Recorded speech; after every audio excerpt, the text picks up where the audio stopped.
Nunca fui un hombre paranoico, nunca fui de revisar teléfonos, nunca fui de imaginar traiciones en cada silencio. De hecho, durante años pensé que uno de mis mayores defectos era confiar demasiado. Creía que si amabas a alguien, le dabas espacio. Creía que si una relación era sólida, no necesitabas vigilarla. Creía que mi esposa y yo éramos un equipo. Y tal vez ese fue mi primer error. Porque cuando alguien empieza a planear tu caída, no siempre llega gritando. A veces llega sonriendo. A veces te besa en la mejilla. A veces te pregunta si quieres ver una película. Y mientras tú crees que todo está bien, esa persona ya está calculando cuánto puede llevarse cuando se vaya. Me llamo Daniel. Mi esposa, a quien llamaré M, y yo estuvimos juntos 6 años, 4 de ellos casados. No éramos perfectos, pero yo pensaba que éramos estables. Teníamos nuestras discusiones, como cualquier pareja, cosas pequeñas, quién dejó los platos, qué película ver, qué familia visitar en Navidad. Pero nada que me hiciera pensar, esto se está rompiendo. Durante la mayor parte de nuestra relación éramos ese tipo de pareja que funcionaba sin hacer demasiado ruido. Teníamos bromas internas, rutinas, viernes de comida para llevar, domingos de supermercado. Ella organizaba citas elaboradas cuando quería sentirse romántica. Yo le llevaba su comida favorita después de días largos. No éramos una pareja de película, pero éramos nosotros, o eso creía. Hace unos 6 meses,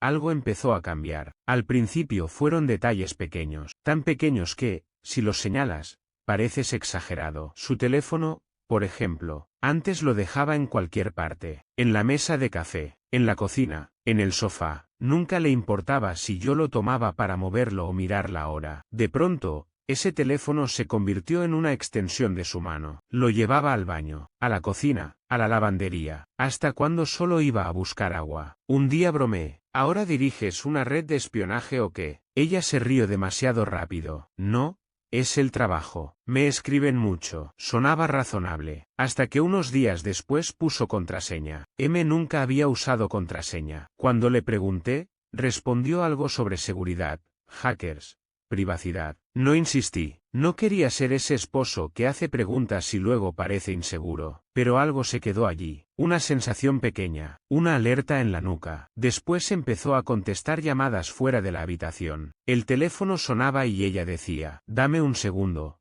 tengo que tomar esto. Y desaparecía al dormitorio o al porche. Si yo preguntaba quién era, decía, una amiga del trabajo. Siempre una amiga, siempre del trabajo. Luego vi otro cambio. El teléfono boca abajo sobre la mesa. Yo ni siquiera sabía que eso era una señal hasta que un día extendí la mano para pasarle algo y ella movió el móvil demasiado rápido. Un movimiento de reflejo, casi imperceptible. Pero cuando vives con alguien, conoces sus gestos normales. Y ese no era normal. Lo peor no era el teléfono, era la distancia. Las conversaciones que antes fluían ahora se sentían como arrancar clavos de una pared. Yo decía, ¿dónde quieres ir para nuestro aniversario? Ella respondía, no sé, ya veremos. Yo decía, ¿crees que deberíamos empezar a ahorrar para cambiar el auto? Ella respondía, sí, puede ser. Y cambiaba de tema. A veces la veía mirarme como si estuviera evaluando algo, como si yo fuera un problema matemático, como si ya hubiera tomado una decisión y solo estuviera esperando el momento correcto para decirla. La primera pieza real cayó un miércoles. Ella me dijo que iba a tomar café con una amiga después del trabajo. Nada raro. Lo hacía de vez en cuando. Yo estaba haciendo unas diligencias cerca de esa zona y pensé en sorprenderla. Una tontería. Quizá comprarle un café. Quizá saludarla rápido. Cuando llegué, la vi afuera del café. Pero no estaba con una amiga. Estaba sola. Caminaba de un lado a otro con el teléfono pegado al oído. Me quedé en el coche porque había algo en su postura que no era casual. No quería espiar, pero alcancé a escuchar fragmentos cuando bajé la ventana. Está casi listo. Y luego, pronto puedo empezar de nuevo. Mi estómago cayó. No entendía el contexto, pero eso no sonaba a una amiga quejándose del novio. No sonaba a trabajo, sonaba a plan, a algo grande. Cuando llegó a casa esa noche, pregunté con tono casual, ¿qué tal el café? Ella me contó una historia completa, que su amiga estaba teniendo problemas con su novio, que hablaron mucho, que fue emocional, demasiado detallada, tan detallada que parecía preparada. La escuché sin interrumpir, pero mientras hablaba, yo solo podía escuchar otra frase en mi cabeza. Pronto puedo empezar de nuevo. Esa noche, después de cenar, hizo un comentario extraño. Deberíamos organizar toda nuestra información financiera. La miré. ¿A qué te refieres? Ya sabes, cuentas, contraseñas, documentos, todo en un solo lugar, por si pasa algo, por emergencias. La palabra emergencias me sonó falsa, no porque la idea fuera mala. De hecho, muchas parejas hacen eso, pero nunca lo habíamos hablado, y venía justo después de semanas de secretos, llamadas, distancia y aquella conversación afuera del café. ¿Qué tipo de emergencia?, pregunté. Ella encogió los hombros. No sé, cosas de la vida, decisiones financieras grandes. Es inteligente estar preparados. Su explicación tenía sentido en la superficie, pero el modo en que lo dijo era demasiado pulido, demasiado ensayado, como si hubiera estado esperando la oportunidad de introducir el tema. Yo asentí, sí. Quizás sea buena idea, pero por dentro se encendieron todas las alarmas. ¿Por qué ahora? ¿Por qué de pronto tanto interés en cuentas, documentos y acceso? ¿Por qué quería saber dónde estaba todo? Esa noche no dormí bien. Repetía cada detalle. El teléfono, las llamadas fuera de la habitación, la conversación del café, la frase de empezar de nuevo, y ahora las finanzas. Una parte de mí decía, estás exagerando. Otra decía, no seas tonto. Unos días después volvió al tema. Yo estaba haciendo un sándwich en la cocina. Ella estaba con el teléfono en la mano. Sin levantar la mirada dijo, ¿pensaste más en lo de organizar las cuentas? ¿Como dónde están los datos bancarios y todo eso? Dejé el cuchillo sobre la tabla. La miré. Está bien, ¿qué está pasando? Ella levantó la vista, sorprendida. ¿A qué te refieres? Has mencionado las finanzas varias veces. ¿Hay algo de lo que tengamos que hablar? No, respondió rápido. Nada está mal. Solo creo que es importante. Para emergencias. ¿Emergencias como qué? Volvió a encogerse de hombros. No sé. Cosas de la vida, no es para tanto. Prometo que no pasa nada. Esa respuesta fue demasiado vaga, y cuando alguien que conoces muy bien se vuelve demasiado vago, lo sientes en el cuerpo. No insistí, pero al día siguiente, mientras ella estaba en el trabajo, abrí nuestra cuenta conjunta. No esperaba encontrar nada dramático, y de hecho no lo encontré, no al principio, pero había movimientos pequeños, retiradas discretas, cantidades no enormes, pero repetidas, sin descripción clara. No eran supermercado, no eran recibos, no eran servicios, no eran cosas habituales. Parecía como si estuviera sacando dinero poco a poco, suficiente para formar una reserva, no tanto como para disparar una alarma inmediata. Me quedé mirando la pantalla. Si estaba equivocado, era un paranoico. Si estaba en lo correcto, debía actuar con cuidado. Así que llamé a un viejo amigo de la universidad, abogado. Alguien en quien confiaba. Le conté todo intentando no sonar como protagonista de una teoría conspirativa. Cuando terminé, él no se rió. No me dijo que estaba loco. Solo dijo, no puedo asegurarte que esté pasando algo, pero tampoco estás imaginando cosas. Si sospechas que puede haber un divorcio y quieres proteger tus bienes, el momento de actuar es antes de que te golpee el papel legal, no después. Me explicó opciones, me habló de procedimientos, de qué podía hacer legalmente, de qué no debía hacer, de cómo asegurar mis finanzas sin cometer errores estúpidos. No fue una conversación fácil, porque mientras él hablaba de bienes, cuentas, documentos y protección, yo recordaba el día de nuestra boda, la forma en que M me apretó la mano, las promesas, las noches hablando del futuro, las bromas tontas, las veces que pensé, esta persona siempre va a estar de mi lado, y ahora estaba sentado con un abogado preguntando cómo protegerme de ella. Esa noche, mientras M estaba fuera, me senté en mi escritorio, abrí la laptop, mis manos temblaban un poco, revisé cuentas, inversiones, títulos, documentos de propiedad. Cada archivo que abría se sentía como una pequeña traición, pero una voz dentro de mí repetía, esto no es sabotaje, es supervivencia. No quería hacerle daño, no quería castigarla, solo no quería despertar un día y descubrir que la persona en la que más confiaba había vaciado mi vida mientras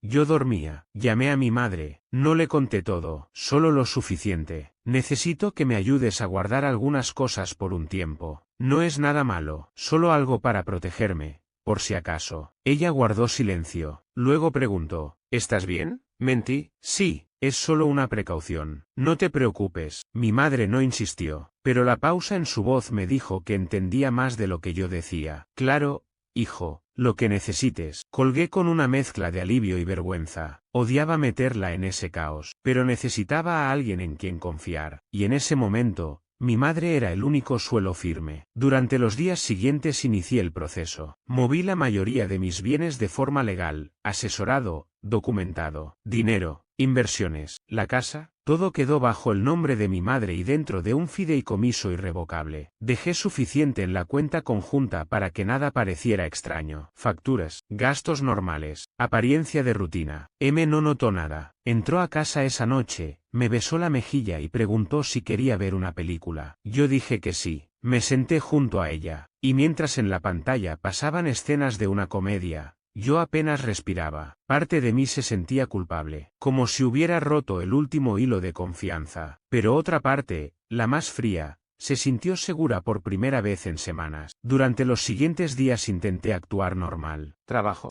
casa, pequeñas conversaciones. Ella parecía incluso más cariñosa, más alegre. Eso, en vez de tranquilizarme, me puso más alerta, porque durante meses había estado distante. Y ahora, justo después de que dejé de darle acceso emocional a mi preocupación, volvía a sonreír. Lo más extraño fue que nunca volvió a mencionar las finanzas, ni una vez. El tema desapareció. Al principio pensé, quizá exageré, quizá lo mencionó por casualidad, pero luego entendí que no lo mencionaba porque yo la había presionado. Si estaba probando el terreno, se dio cuenta de que no era tan blando como pensaba. 2 semanas pasaron así, demasiado normales, tan normales que empecé a dudar de mí mismo. Tal vez era estrés, tal vez había entendido mal, tal vez el dolor de sospechar me había convertido en alguien que ya no sabía leer la realidad. Y entonces, un viernes por la noche, apagó el televisor, se sentó frente a mí en el sofá, y dijo, tenemos que hablar. Mi estómago lo supo antes que mi cabeza. Ella respiró. Creo que deberíamos divorciarnos. Lo dijo con una calma helada. No lloró, no tembló, no parecía una mujer rompiendo un matrimonio. Parecía alguien leyendo una decisión que ya había ensayado. La miré. Ella continuó. Necesito espacio. Necesito encontrarme a mí misma. Siento que perdí mi identidad en este matrimonio. Frases perfectas. Frases de internet. Frases que suenan profundas y no explican nada. Pero luego dijo algo que cambió el tono. He sacrificado mucho por ti durante años, y no creo que lo hayas apreciado. Merezco más. Merezco más. Ahí estaba. No solo quería irse como víctima. Quería reescribir nuestra historia para que yo pareciera el hombre que la limitó. Y ella la mujer valiente que reclamaba lo que le correspondía. Yo pensé en todo lo que había hecho. Acepté mudarme más cerca de su trabajo aunque eso duplicó mi trayecto. Le apoyé cuando cambió de carrera 2 veces. Pagué un retiro de yoga carísimo porque decía que lo necesitaba.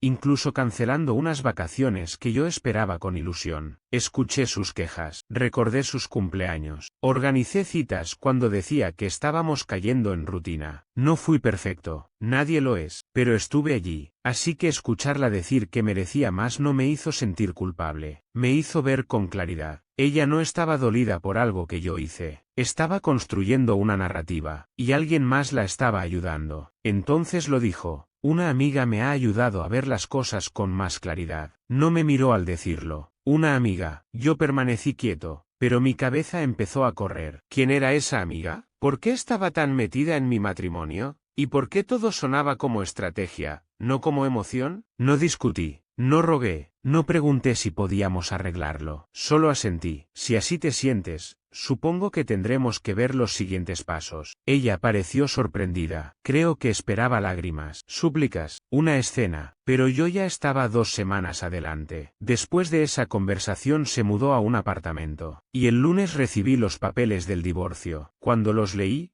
casi me reí. No por diversión, por la audacia. No solo quería terminar el matrimonio, quería llevarse todo, la mitad de la casa, mis ahorros, mis bienes, el auto, incluso cláusulas vagas de manutención conyugal que no tenían sentido porque ella ganaba muy bien. Las demandas eran específicas, agresivas, demasiado preparadas. No parecían escritas por una mujer confundida. Parecían redactadas por alguien que pensaba que yo era lento. Ahí dejé de dudar. Alguien la estaba guiando. Y yo necesitaba saber quién. Empecé por sus redes. No me había bloqueado. Revisé etiquetas, comentarios, publicaciones. No buscaba drama, buscaba patrones. Y apareció un nombre. Hi. Comentaba demasiado. Daba likes en todo. Nada explícito. Nada que pudiera mostrar a alguien y decir, mira, aquí está la prueba. Pero suficiente para levantar la ceja. Entré a su perfil. Público. 30 y tantos. Marketing. Fotos cuidadas. Cafés. Viajes. Gimnasio. Frases motivacionales. La clase de hombre que se toma selfies con laptop abierta para que parezca que está cerrando acuerdos importantes. Seguí bajando. Entonces lo vi. Una foto en el mismo café donde yo había visto a M hablando por teléfono. Mismo día. Misma hora aproximada. El estómago se me cerró. Seguí mirando. Un comentario suyo en una foto de ella. Tú puedes con esto. Una selfie de él en un lugar que,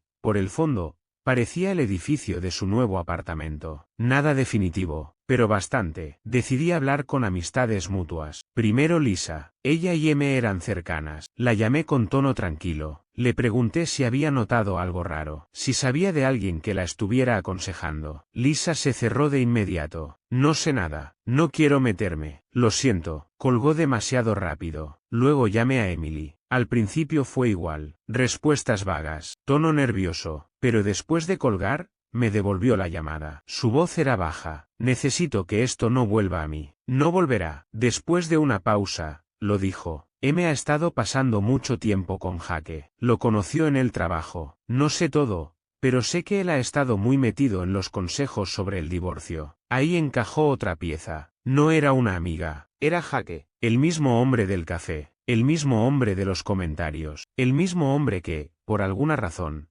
parecía convencido de que mi matrimonio era un proyecto que él podía administrar. Ese sábado manejé hasta el edificio donde M vivía ahora. No entré. No hice una escena, solo estacioné una cuadra más lejos. Esperé. Unas horas después salieron juntos. M y Jaque. No se besaron frente a mí. No se tomaron de la mano. Pero caminaban demasiado cerca. Se inclinaban uno hacia el otro. Esa distancia íntima que no necesitas explicar porque el cuerpo ya confesó. Subieron al auto de él. Se fueron. Yo no los seguí. No hacía falta. En ese momento lo entendí todo. La distancia. El teléfono. Las llamadas, las preguntas financieras, el divorcio agresivo. M no solo quería dejarme sin nada. Y quería hacerlo con alguien esperándola del otro lado. Esa noche volví a casa con la cabeza ardiendo. La traición dolía, pero lo que más me dolía era lo calculado que había sido todo. No fue un impulso, no fue una crisis, fue un plan. Y ella no tenía idea de que yo ya había cerrado la puerta antes de que intentara entrar a llevarse todo. La primera mediación llegó como una película mala. Ella apareció con su abogado y una carpeta enorme. El hombre abrió el expediente como si estuviera acusando a una corporación internacional. Empezó a enumerar demandas: la casa, los ahorros, los bienes, el auto, apoyo económico, compensación por supuestos sacrificios. M estaba sentada recta,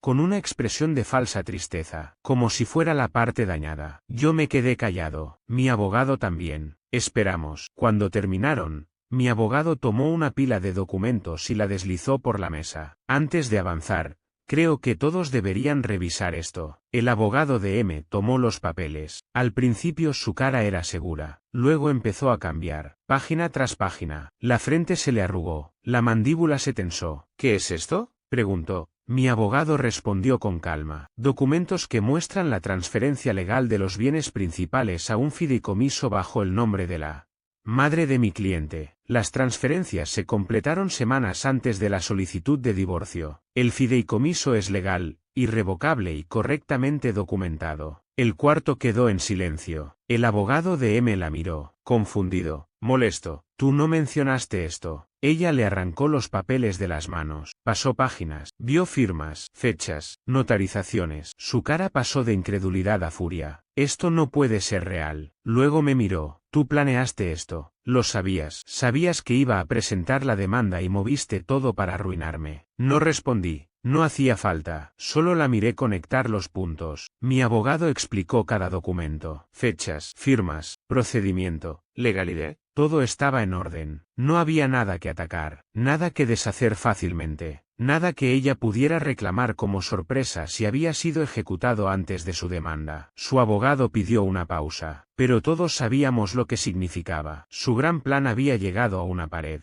M se inclinó hacia mí. Eres increíble, no puedo creer que me hicieras esto. Y ahí casi hablé, porque la frase era ridícula. Yo no le había hecho nada, solo había impedido que ella me lo hiciera a mí. La reunión terminó con su abogado diciendo que necesitaban revisar la estrategia. Cuando salimos al pasillo, ella me apartó. Tenía la cara roja, los ojos llenos de rabia y desesperación. Esto no ha terminado, dijo, te vas a arrepentir. La miré, ya me arrepiento de haber confiado en ti. Ese es el único arrepentimiento que tengo. Y me fui. Después de la mediación, M entró en modo colapso. Primero fueron las llamadas, al principio suaves, casi dulces. Creo que deberíamos hablar. Sé que esto se puso feo, pero podemos arreglarlo. No contesté. Mi abogado ya me había dicho, no hables directamente con ella. Y por primera vez en mucho tiempo, seguí un consejo sin sentir culpa. Para el segundo día, los mensajes cambiaron. Una llamada era llanto. La siguiente, gritos. En un buzón de voz decía que había cometido un error y no quería perder lo que construimos. En el siguiente me llamaba egoísta,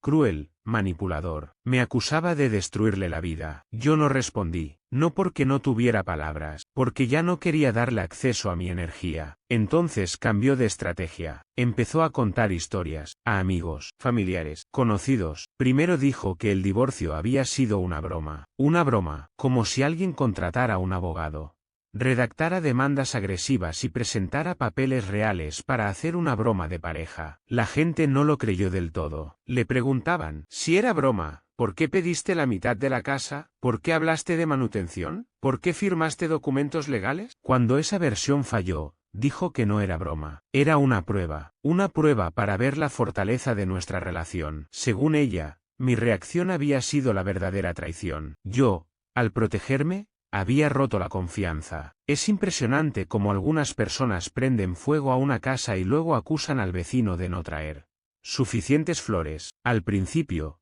algunos le creyeron, o al menos quisieron creerle. Recibí mensajes raros. No sabía que ella estaba sufriendo tanto. Tal vez reaccionaste demasiado fuerte. Deberías haber hablado con ella antes de hacer algo tan extremo. Incluso su hermano me escribió furioso. Deberías haber intentado arreglarlo como adulto. Yo no respondí. Sabía que la verdad tenía sus propias piernas, y no tardó en caminar. La verdad llegó por Matt. Matt era un amigo mutuo. No éramos íntimos, pero siempre nos llevamos bien. Un día me escribió, tengo algo que necesitas ver. Nos reunimos en una cafetería. Sacó su teléfono. Me mostró capturas de mensajes entre M y Jake. Al principio no entendí cómo las había conseguido. Matt explicó que él y Jake tenían un conocido en común. Ese conocido había escuchado a Jake presumir de que estaba ayudando a M a asegurar su futuro. Y cuando entendió lo que eso significaba, se sintió mal. Tomó capturas de conversaciones y se las mandó a Matt,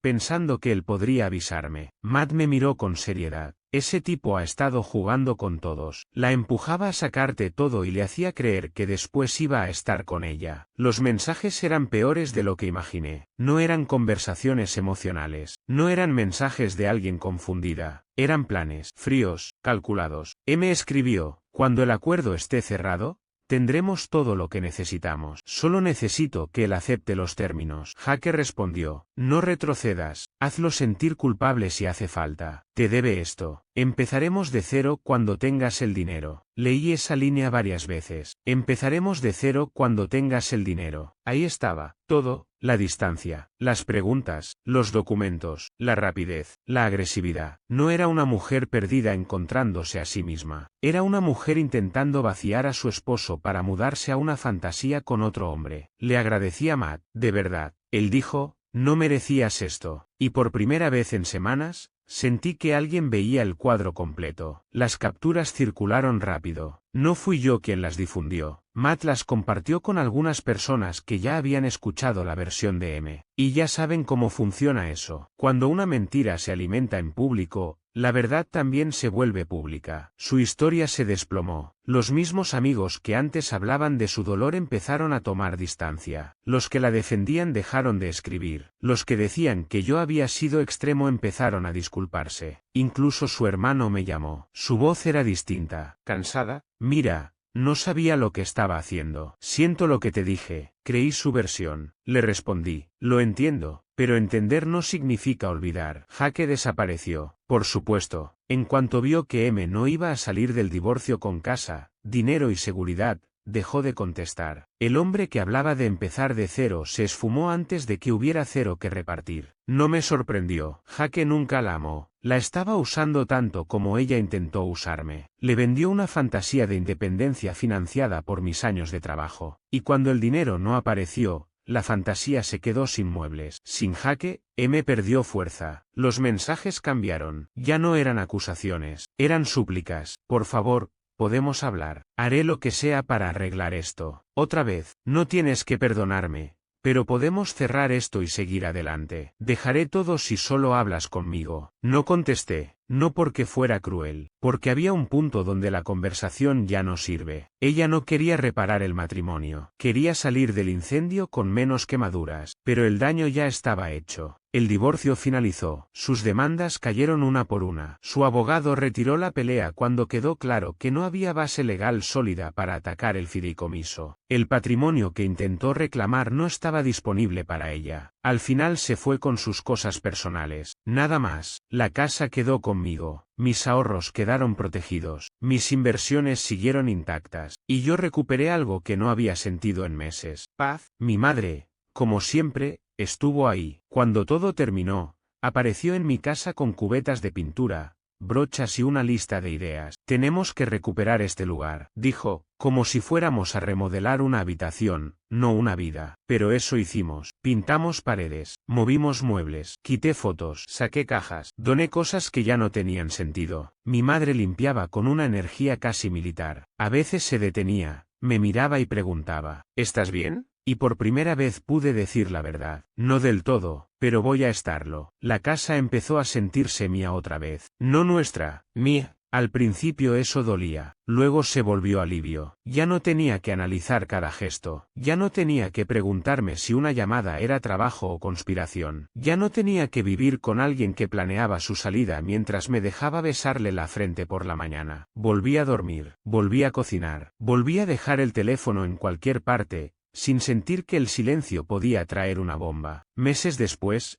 encontré una taza suya en el fondo de un gabinete. Una taza blanca con una frase cursi que compramos en un viaje. La sostuve unos segundos. Esperé sentir nostalgia, pero no sentí nada profundo, solo cansancio. La puse en una caja para donar, y en ese pequeño gesto entendí que el duelo estaba cambiando. M ya no era una herida abierta, era un capítulo que ya no tenía ganas de releer. No voy a fingir que todo fue fácil. Hubo noches feas, noches donde la rabia volvía, noches donde me preguntaba cómo alguien podía dormir al lado de una persona mientras planeaba destruirla. Hubo días en que me sentí tonto. Tonto por no haber visto antes las señales, tonto por creer las historias, tonto por amar a alguien que me veía como obstáculo financiero. Pero con el tiempo entendí algo importante. Confiar no te hace tonto, traicionar sí hace culpable al otro. Uno no debería avergonzarse por haber amado de buena fe. La vergüenza pertenece a quien usó esa fe como herramienta. M intentó contactarme varias veces después del divorcio. Correos, mensajes desde números nuevos, una carta, sí,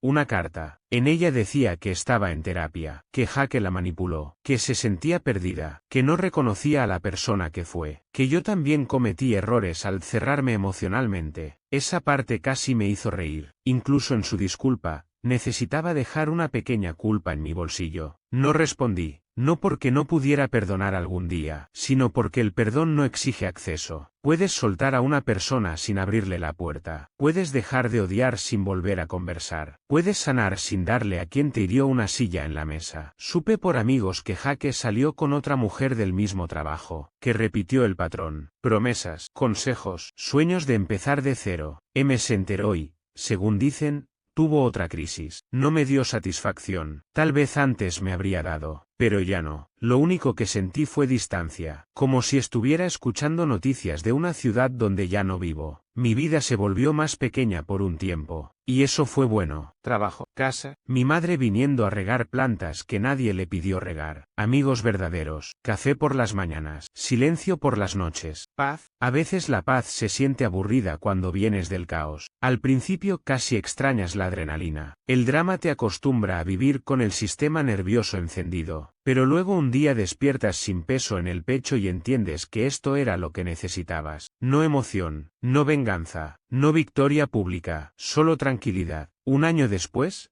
vendí la casa, no porque no la quisiera, sino porque necesitaba un lugar que no tuviera fantasmas en las paredes. Compré una casa más pequeña, más luminosa, con un patio que mi madre dijo que era perfecto para limoneros. No sé nada de limoneros, pero ahora tengo dos. Mi madre insiste en que están agarrando fuerza, tal vez yo también. Con el tiempo, algunos amigos me preguntaron si me arrepentía de haber movido mis bienes antes de la demanda. La respuesta es complicada. No me arrepiento de protegerme, me arrepiento de haber tenido que hacerlo. Me arrepiento de que mi matrimonio llegara a un punto donde revisar documentos se volvió más seguro que confiar en una conversación. Me arrepiento de que alguien que una vez amé se convirtiera en alguien de quien necesitaba defenderme. Pero no me arrepiento de haber escuchado mi intuición, porque esa intuición me salvó. Hay gente que confunde amor con indefensión. Creen que, si amas, debes quedarte quieto mientras otro te ataca, que poner límites es traición, que protegerte es cruel. No. Cruel es planear vaciar a alguien mientras le dices que necesitas encontrarte. Cruel es pedir transparencia financiera para usarla como mapa de saqueo. Cruel es convertir años de matrimonio en una estrategia de salida. Protegerte no es crueldad, es supervivencia. Aprendí que las señales casi nunca llegan como luces rojas gigantes. Llegan como detalles. Un teléfono boca abajo. Una contraseña nueva. Una llamada fuera de la habitación. Una frase escuchada a medias, una pregunta demasiado ensayada sobre cuentas bancarias, un cambio de tono, una distancia que no puedes explicar,